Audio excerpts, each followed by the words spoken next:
The Valenthari Empire had ruled 1,000 star systems for 10,000 years. Their people were tall and beautiful, with skin that shimmered like living crystal. They measured worth through bloodline and fertility. A Valenthari who could not produce children was considered less than nothing. Princess Serafel Velkarin stood at the window of her chamber and watched the stars.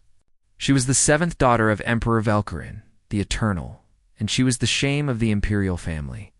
The physicians had declared her hollow when she was young. Her reproductive matrix was dormant, dead.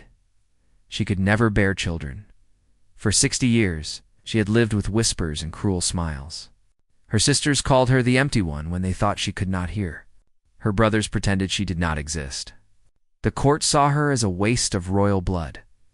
Now, everything was about to change, but not in the way she hoped. The Valenthari Empire had just lost a border war against the humans.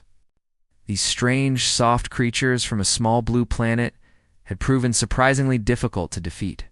Their ships were not as elegant, their technology not as refined. But they fought with a wild determination that shocked the imperial admirals. After 3 years of bloody conflict, the emperor had agreed to peace. The humans had one unusual demand.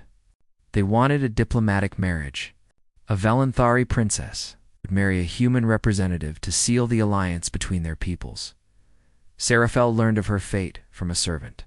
Not from her father. Not from her siblings. A servant had overheard the court, laughing about it, and felt sorry enough to warn her. The emperor had chosen Serafel. She understood immediately. This was not an honor. This was a final insult. The court found it hilarious. "Give the humans their royal bride," they said. "Give them the broken one. Let these foolish mammals discover what worthless stock they have received." It was a joke. She was the joke. Serafel did not cry. She had stopped crying decades ago. She simply packed her few belongings and prepared for her new prison. The journey to Earth took 3 weeks. She spent most of it alone in her cabin, eating little, speaking to no one. She tried to prepare herself for what awaited. Another cold palace. Another place where she would be unwanted. Perhaps the humans would be cruel. Perhaps they would simply ignore her. Either way, she expected nothing good. When her ship landed on Earth, in a place called Kenya, she was surprised by the sky. It was so blue. The air smelled of grass and flowers and something warm she could not name. Mountains rose in the distance, their peaks touched with snow. A small group waited for her on the landing platform. There were some officials in formal clothes, a few soldiers standing at attention, and one man who looked completely out of place. He was tall for a human, with dark brown skin and a warm, open face. He wore simple clothes covered in white powder. There was something in his hair that looked like flour. He was breathing hard, as if he had been running, as Serafel stepped off the ship. This strange man pushed past the officials and walked right up to her. He smiled, and his smile was like sunshine. "Princess Serafel," he said, bowing slightly. "I am so sorry I'm late. I was baking bread for your welcome, and the dough took longer than I expected."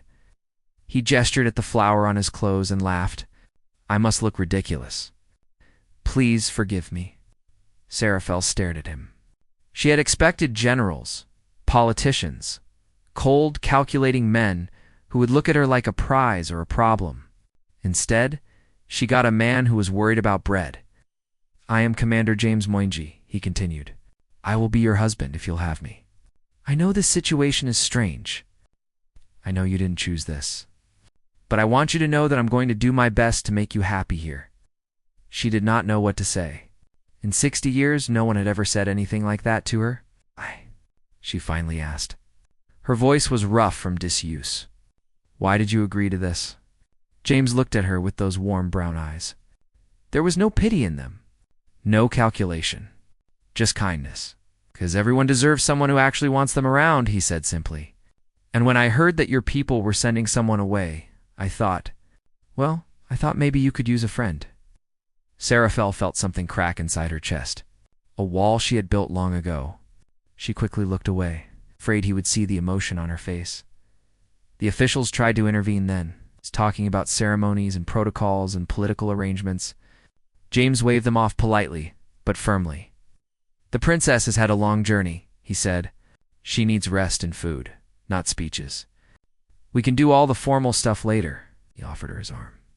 It was such a human gesture. She had seen it in the cultural files she had studied. She hesitated, then took it. His arm was warm and solid. James led her to a vehicle, a simple ground car, and drove her away from the landing site. The officials looked shocked. Apparently, this was not how things were supposed to go. They drove through countryside that took her breath away.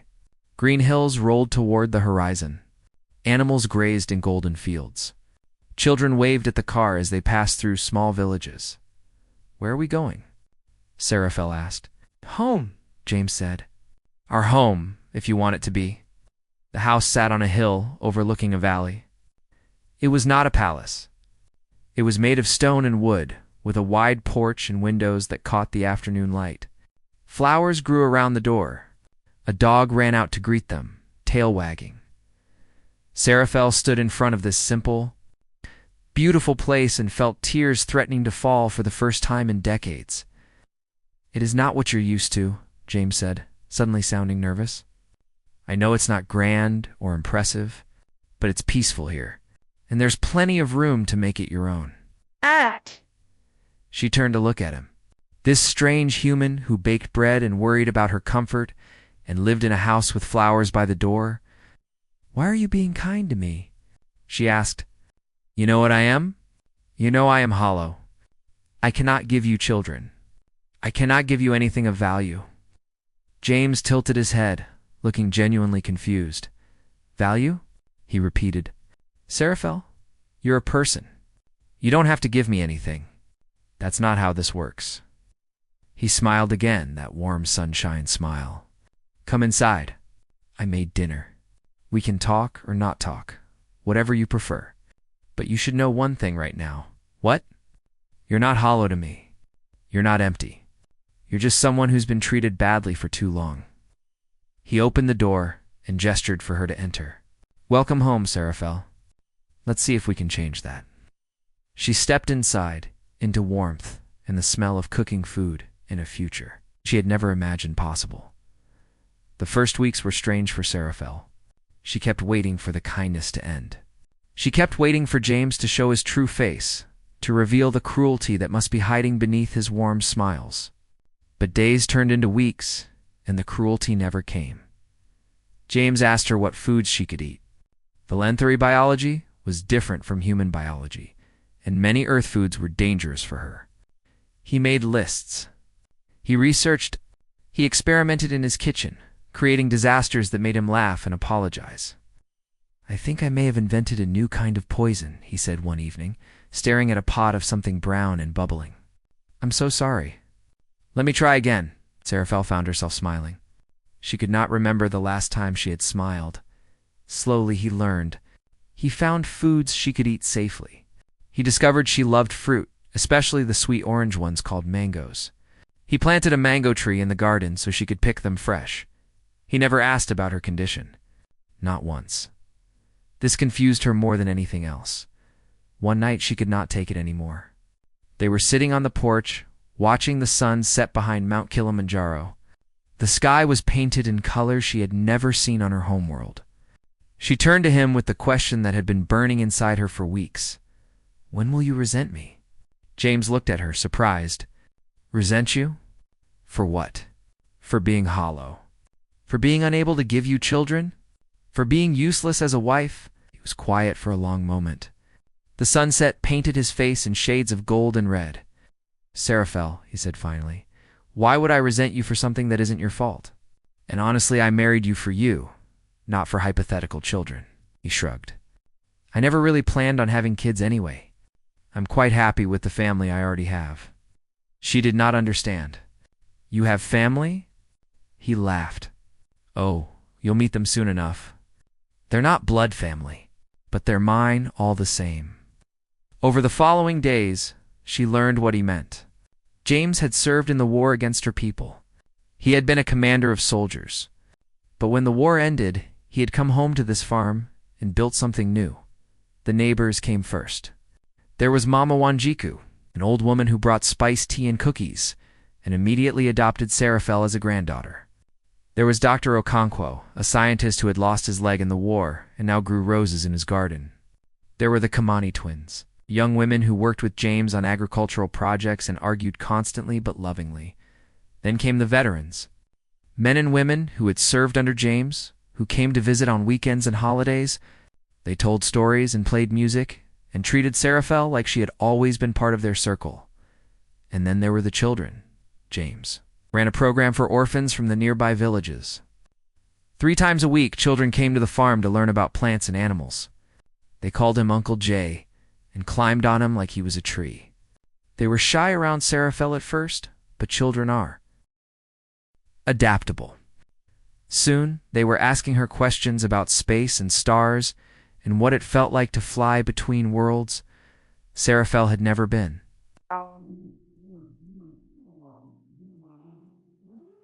Around children before, Valenthary children were raised by professional caregivers, kept away from adults until they were old enough to be useful. But human children were different. They were messy and loud and full of endless questions. She found herself looking forward to their visits. "You're good with them," James said one afternoon. Watching her teach a little girl about the constellations visible from Earth. "I do not know what I am doing," she admitted. Nobody does. That's the secret of being human. We just figure it out as we go. She was beginning to understand something about humans. They did not form bonds through bloodline or political arrangement. They formed bonds through choice, through time spent together, through small kindnesses, repeated until they became love. James had chosen her. These people had chosen to welcome her. And slowly, carefully, Seraphel began to choose them back. She started painting. She had always wanted to create art, but such pursuits were considered worthless in the Valenthary court. Here James converted a room into a studio for her. He hung her paintings on the walls, like they were precious treasures. She learned to ride horses. There was a stable nearby, and the owner was happy to teach her. The feeling of riding across open fields, wind in her hair, was the closest thing to freedom she had ever known. She began to laugh. Not often. Not loudly. But sometimes, when James made a terrible joke, or one of the children said something unexpected, she would feel laughter bubbling up from somewhere deep inside. She was blooming. There was no other word for it. Years of frozen survival were melting away. Something new was growing in their place. One morning, she woke feeling strange. Not sick exactly, but different. There was a warmth in her core that she had never felt before. She ignored it and went about her day. But the feeling grew stronger. By afternoon, she was dizzy. By evening, she could barely stand. James found her collapsed in the garden, her crystalline skin flickering with colors it had never shown before. He carried her inside, his face tight with fear. "Seraphel, talk to me." "What's happening?" "I do not know," she whispered.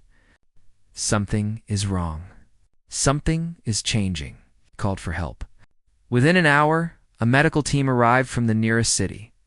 They were confused by her alien biology. Scrambling to understand readings that made no sense to them, James stayed by her side, holding her hand. He looked terrified. Seraphel realized with a shock that he was terrified of losing her, that she mattered to him that much. An elderly xenobiologist named Dr. Chen was called in. She had spent her career studying alien species and was one of the few humans who understood Valenthary physiology. She ran tests. She frowned. She ran more tests. Then she sat down heavily, her face pale with shock. "Commander Moinji," she said slowly, "I need to tell you something. I've run these tests 3 times to be sure. There is no mistake." "What is it?" James demanded. "Is she going to be okay?" Dr. Chen looked at him, then at Seraphel with an expression of complete amazement. "She's going to be fine," the doctor said. "Better than fine." "Commander, your wife is pregnant." Words hung in the air like impossible stars. Seraphel heard them from very far away. She was pregnant. She was pregnant. The hollow princess, who could never bear children, was carrying a child. "That's impossible," she whispered. "It should be impossible," Dr. Chen agreed. "But biology doesn't care about should. Something has changed in you, princess. Something has woken up. She smiled gently. Congratulations. You're going to be a mother. James was crying. Seraphel had never seen a grown man cry before. He gathered her in his arms and held her tight, and his tears fell on her crystal skin. I don't understand, she said over and over. I don't understand, but deep inside, in a place she had protected for 60 years, a tiny spark of hope began to burn. Maybe, just maybe, she was never broken at all. Maybe she had just been waiting for someone to love her enough to make her whole. The news spread like fire through dry grass, first across Earth, then across the stars, until it reached the crystal spires of the Valenthari throne world. A hollow princess was pregnant. The impossible had happened. Within days, Valenthari physicians arrived on Earth. They were cold and clinical, these doctors from her homeworld. They examined Seraphel like she was a broken machine that had suddenly started working. They took samples. They ran scans. They spoke about her as if she was not in the room. Reproductive matrix has fully activated, one of them reported to his colleagues. Hormone levels are consistent with viable pregnancy. The fetus appears to be a hybrid, carrying genetic material from both species. Impossible, another said. The matrix was dormant. Our scans 60 years ago were conclusive. Then our scans were wrong. They refused to accept what Seraphel was beginning to understand. They blamed radiation exposure, genetic mutation, some unknown factor in Earth's environment. They looked for any explanation except the obvious one. The human medical team saw what the Valenthari refused to see. Dr. Chen explained it to them in simple terms. Humans produce certain chemicals when they experience genuine emotional bonding. Oxytocin, when they felt love. Dopamine, when they felt joy. Serotonin, when they felt peace. These chemicals work together in patterns unique to humans. Seraphel had been living with James for months. She had been loved, truly loved, for the first time in her life. Her body had responded to signals it had never received before. Her reproductive matrix was never broken. It was waiting for conditions that her cold, transactional society could never provide. She needed to be loved, Dr. Chen said simply. That was the missing ingredient. Love, you know? The Valenthari physicians rejected this explanation completely. Love was not a medical factor, they argued. Love was not measurable. Love was not science. James looked at them with something like pity. Maybe that's your problem, he said quietly. The weeks that followed were overwhelming for Seraphel. She was carrying the first human Valenthari hybrid in history. Both governments wanted to be involved. Scientists wanted to study her. Diplomats wanted to use her child as a symbol. The media wanted her story. James protected her from most of it. He turned away visitors. He refused interviews. He built walls around their quiet life and guarded them fiercely. But he could not protect her from everything. Some nights, Seraphel woke from dreams of her old life. Dreams of cold hallways and colder eyes. Dreams of her sisters laughing as she walked past. Dreams of her father looking through her as if she did not exist. On those nights, James would hold her and let her cry. I could have had this, she whispered one night, her hand on her growing belly. If someone had loved me sooner, if anyone had just been kind, I could have had children. I could have had a life. I know, James said. I'm sorry, Sira. I'm so sorry. They threw me away. They threw me away because they thought I was worthless. And now... She could not finish the sentence. The grief was too big. James pulled her closer. Now you're here. Now you're loved. Now everything is different. She knew he was right, but the anger did not go away. It burned inside her like a quiet fire, growing stronger every day. Meanwhile, on the Valenthari throne world, politics moved in dangerous directions. Prince Kelthos was the eldest son of the emperor and heir to the throne.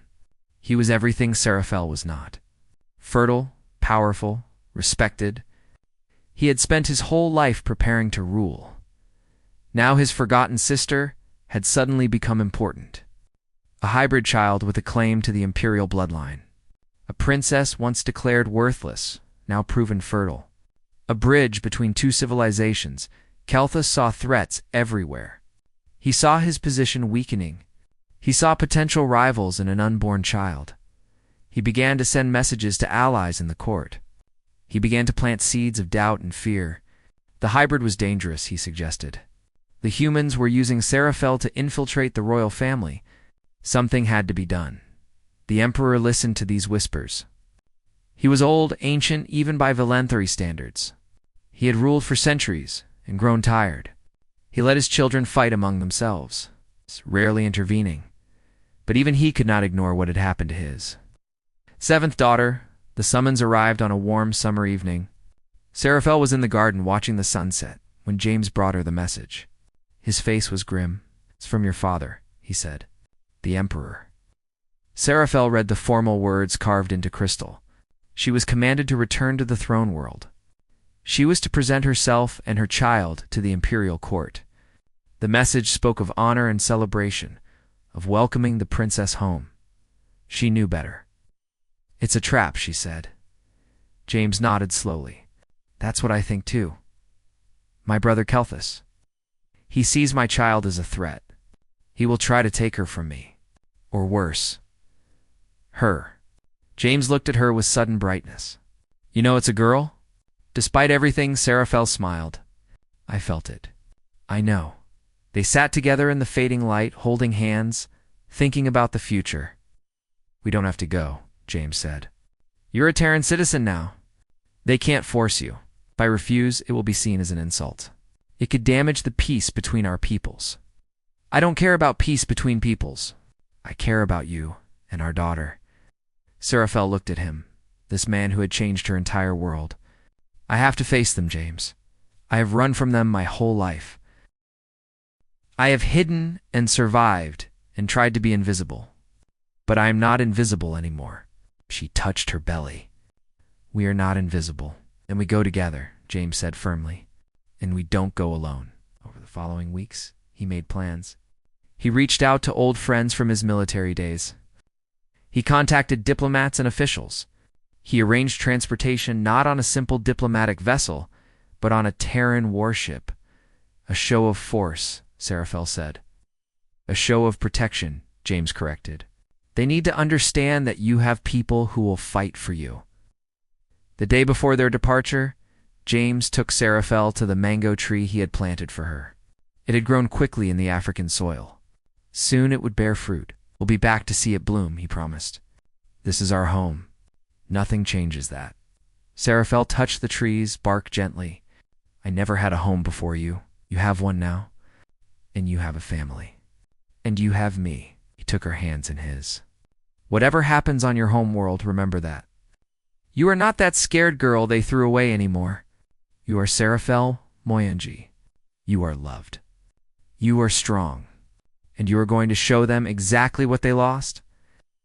The ship lifted off the next morning, carrying them toward the stars, toward the empire that had discarded her, toward the confrontation that had been 60 years in the making.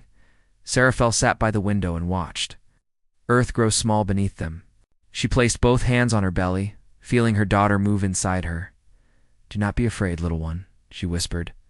"Your father and I will protect you. No matter what happens, no matter what it costs." The stars stretched before them, cold and ancient.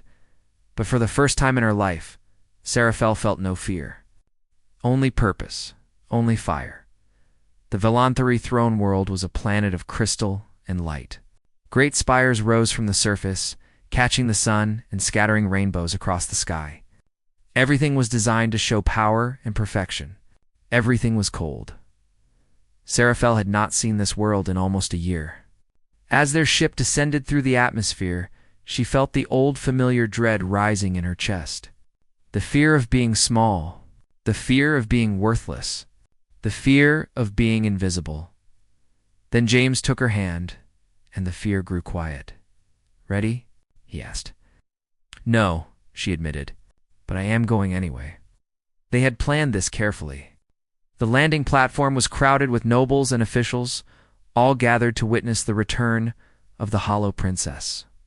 Above them, the Emperor watched from a balcony high in the central spire. The ship's doors opened.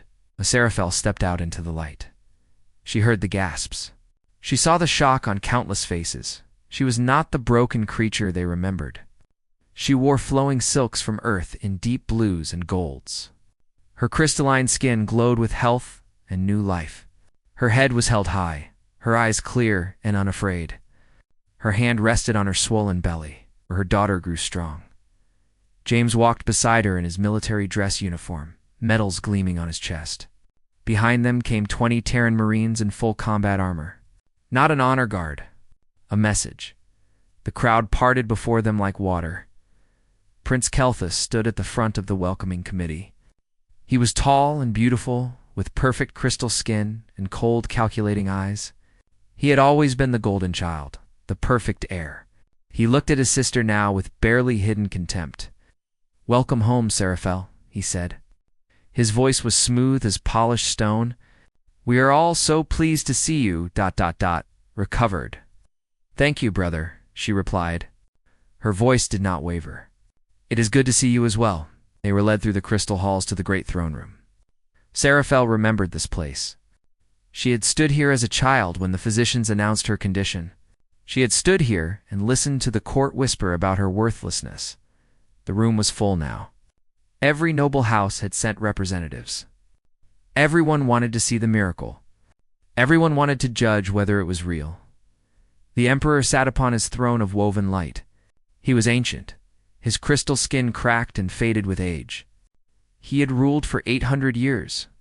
He had outlived countless wives and buried dozens of children. He looked at Seraphel with eyes that held no warmth, no recognition. "Approach," he commanded. Seraphel walked forward, James at her side. The Marines remained at the door, standing at attention, hands near their weapons. "You have caused quite a commotion, daughter," the emperor said. "A hollow princess who suddenly bears fruit. Many have questions." Prince Kelthus stepped forward. "If I may, father, there are serious concerns about this pregnancy.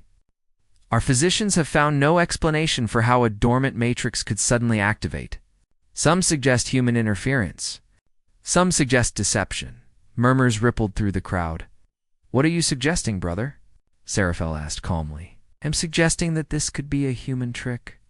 A manipulation. A way to insert their genetics into our royal bloodline." He turned to address the court. "Perhaps the child is not Valinthari at all. Perhaps it is entirely human, and we are being fooled." More murmurs, louder now. James started to speak, but Seraphel squeezed his hand gently. This was her fight. She stepped forward, closer to the throne. "You want to know how this happened?" she said, her voice carrying through the vast hall. "I will tell you." The room fell silent. "I was given away as garbage. You all know this. The Emperor himself chose me as a gift for the humans because I was worthless. Joke. A broken princess that no one would miss." She saw some nobles look away in shame. "Good. The humans received me. They could have treated me as you did. They could have locked me away, ignored me, made me feel like nothing. That is what I expected." She paused, letting the words settle. Instead, they loved me. Confused looks passed between the nobles. Love was not a concept they used often. My husband did not care that I was hollow. He did not care about heirs or bloodlines or political advantage. He simply wanted me to be happy. He cooked for me. He planted trees for me. He held me when I cried and laughed with me when I found joy. She placed both hands on her belly. "The human doctors found the answer your physicians refused to see. My reproductive matrix was never broken. It was waiting for something the Valinthari Empire could never provide." She looked directly at the Emperor. "It was waiting for love, Father. Real love. The kind that expects nothing in return. The kind that values a person for who they are, not what they can produce." Her voice grew stronger.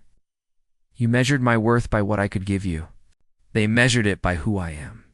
And look," she raised her hands, "look what love can grow." Silence hung over the throne room like a held breath. Prince Kelthos broke it with a harsh laugh. "This is nonsense. Love does not heal medical conditions. This is human sentimentality." "Then explain it," Seraphel challenged. "Explain how I became pregnant. Your physicians cannot. Your science cannot. But human kindness, did what your entire empire could not. Kelthos turned to the Emperor. Father, this is clearly manipulation. The child could be dangerous. It is a hybrid of uncertain loyalty. I propose that when it is born, it should be taken and raised properly. As a Velanthari, away from human influence, Seraphel felt ice run through her veins. There it was, the real purpose of this summons. They wanted to take her daughter. Before she could respond, James stepped forward. He had been quiet, letting Seraphel have her moment. Now his voice filled the hall, calm but hard as steel. That will not happen. Kelthus looked at him with disdain. You have no voice here, human. This is a matter of imperial blood. Princess Seraphel is a citizen of the Terran Collective. Our daughter will be born a citizen of the Terran Collective. Any attempt to separate them will be considered an act of war. The nobles stirred nervously. The recent war was fresh in everyone's memory. No one wanted another conflict with humans? You threaten us? Kelthos demanded. I protect my family, James replied simply. You threw her away. You don't get to decide she has value now that she's proven you wrong. For a long moment, no one moved. The tension in the room was thick enough to cut. Then the Emperor raised his hand. Everyone fell silent, turning to face the throne. The ancient ruler had been watching the entire exchange without expression. Now something shifted in his eyes. Something no one had seen in centuries. He looked at Seraphel. Really looked at her, perhaps for the first time ever. When he spoke, his voice was barely above a whisper. But in the silent hall, everyone heard it. Daughter. One word. But it carried the weight of 60 years of neglect. 60 years of dismissal. 60 years of treating her as if she did not exist. Seraphel felt tears threatening to fall. She forced them back. The Emperor rose slowly from his throne. It took great effort. He had not stood in decades. I have ruled this empire for 800 years, he said. I have watched my children scheme and fight and tear at each other. I have seen our people grow cold and stagnant. I have wondered if our civilization has any future at all. He descended the steps of the throne, one painful step at a time. And now my most despised daughter returns, carrying new life, carrying hope, proving that our ancient ways may not be the only ways. He stopped before Sarah. Up close, she could see how old he truly was. How tired. I was wrong about you, he said quietly. I see that now. Then he did something that shocked everyone in the room. He bowed his head to her. Forgive me, my daughter. And welcome home. The Emperor's bow changed everything. In 800 years of rule, he had never bowed to anyone. The nobles watched in stunned silence. As he acknowledged his forgotten daughter, Prince Kelthos watched too, but his eyes were dark with fury in the days that followed. The Emperor met privately with Seraphel many times. He was different away from the court, smaller, more tired. He spoke of regrets that stretched back centuries. I have outlived so many, he told her. Wives, children, friends. After a while, I stopped caring about individual lives. I saw only the empire. Only power and legacy. He looked at her with ancient eyes. I saw you as worthless because you could not add to that legacy. I was a fool. Seraphel did not forgive him easily. Too much had happened. Too much pain had accumulated over too many years. But she listened. And slowly, she began to understand. He had been frozen too in his own way. Frozen by centuries of cold tradition. Frozen by the weight of an empire that valued fertility above all else. He had not been cruel out of hatred. He had simply stopped seeing her as a person at all. It was not an excuse, but it was an explanation. Your child, the Emperor said one evening. This hybrid daughter of yours. She represents something new. Something this empire desperately needs. She represents nothing but herself, Seraphel replied firmly. She is not a symbol. She is not a tool. She is my daughter. The Emperor smiled slightly. You sound like your husband. He said almost the same words to me earlier today. He usually has the right idea. He does. The Emperor was quiet for a moment. I have been thinking about the future. About what happens when I finally die? Kelthos is my heir, but he is everything that is wrong with our people. Cold, calculating, willing to sacrifice anyone for power. I know what he is, Seraphel said. He would have taken my child from me if he could. Yes, and he will try again, unless... The Emperor looked at her with sudden intensity. Unless I change the succession. Seraphel stared at him. What are you saying? I am saying that your daughter could be something this empire has never seen. A bridge between worlds. A leader who understands both strength and love. I am saying that I could name her as Imperial Heir Presumptive. The words hung in the air between them. She is not even born yet, Seraphel said finally. I know. But I am dying, Seraphel. I have perhaps a year left, maybe 2. I need to make decisions now that will shape the next 1,000 years. And what about Kelthus? He will never accept this. No, he will not. The Emperor's voice grew hard, which is why I need to act before he does. That night, Prince Kelthus made his move. He had spent years building alliances in the court. He had loyal soldiers, powerful nobles, and a burning ambition that would not be denied. When he learned of his father's intentions, he knew he had to act fast. The coup began at midnight. Soldiers loyal to Kelthos moved through the palace, seizing key positions and arresting loyal guards. The prince himself led a squad toward the royal chambers, where the emperor slept. But Kelthos made one critical mistake. He forgot about the humans. The 20 Marines who had accompanied James were not simply an honor guard. They were veterans of his old Special Forces unit. They had fought impossible battles across a dozen worlds. They had kept each other alive through years of war, and they did not sleep. When the coup forces arrived at the guest quarters, where Seraphel and James were staying, they expected easy targets. What they found instead was a fortified position manned by the most dangerous soldiers Earth ever produced. The fighting lasted 20 minutes. When it was over, half of Kelthos' soldiers were dead or captured. The prince himself was dragged before the emperor in chains. The old ruler looked at his eldest son with immense sadness. You could not wait, he said. You could not trust. You could only scheme and destroy. She is an abomination, Kelthos spat. That child is an abomination. You would give our empire to a half-breed hybrid, rather than your true heir? I would give our empire to hope, rather than hatred, the emperor replied. Guards, take him away. He will face trial for treason. As Kelthos was dragged from the room, he screamed threats and curses. But no one listened anymore. His power was broken. The following day, the emperor made a formal announcement. Before the assembled court, with representatives from Earth watching via broadcast, he named the unborn daughter of Princess Seraphel as Imperial Heir Presumptive. This child will not replace my existing heirs immediately, he explained. But when she comes of age, she will have the right to claim the throne. She will represent a new future for our people. A future where we value love as much as lineage, where we build bridges instead of walls. The nobles were divided. Some saw wisdom in the emperor's words. Others saw only tradition being destroyed. But none dared oppose him openly. Not after seeing what happened to Kelthos. 3 months later, a medical facility on Earth, Seraphel gave birth to a daughter. They named her Amara Velkarin Moanji. Amara, meaning grace in an Old Earth language.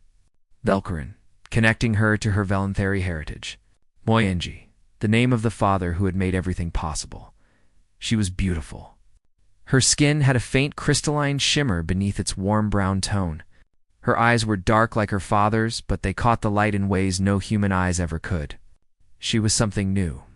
Something the universe had never seen. The emperor came to Earth to meet his great-granddaughter. He was frailer now, barely able to walk. But he held little Amara in his arms and wept. She is hope, he whispered. Pure hope. Died.